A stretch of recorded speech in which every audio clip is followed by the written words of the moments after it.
やってて慣れたらね、いいと思う。そうなんですね。一回危ないこと経験してたら分かるじゃないですか。ですよね。雨より何より風が一番怖いですよ。そう。雨なんか別に何でもいいんですよ。冷たいなですんやけど、風はね、怪我するからね。そうですよね。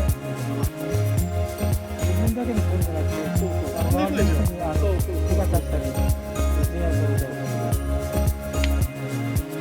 ちょっとプロ行こうかなので、その間にテント飛んでたらいらなくなるしね。そうなんですよ。なかなか怖いなと思って。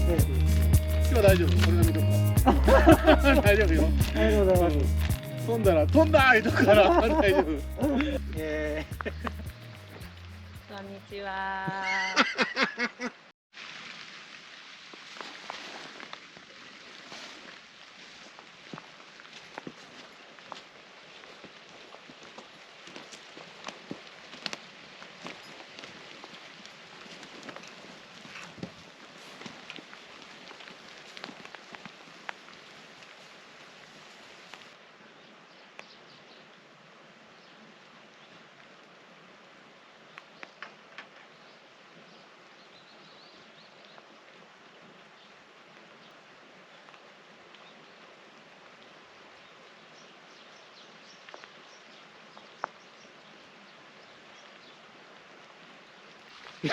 ちは。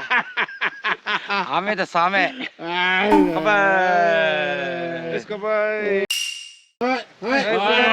乾杯。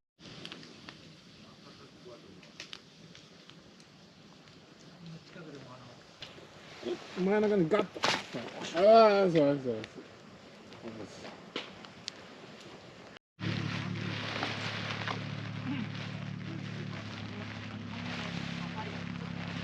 イカ大好き。イカ大好き。海ばっか。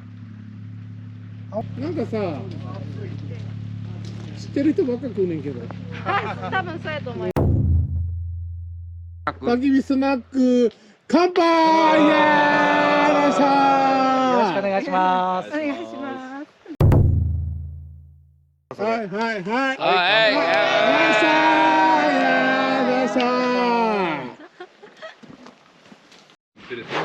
あちあち。ゴロちゃん。えいっす。ゴロちゃん、わし。ああ、失礼しました。日本酒ってすごいですよね。どうぞ、重太郎さん。これこんな明かりが見えん。ごめんなさい。ありがとう。いいね。もっち。もうちょい。安住か。暑いね。結構好きなん嬉しい。すみません。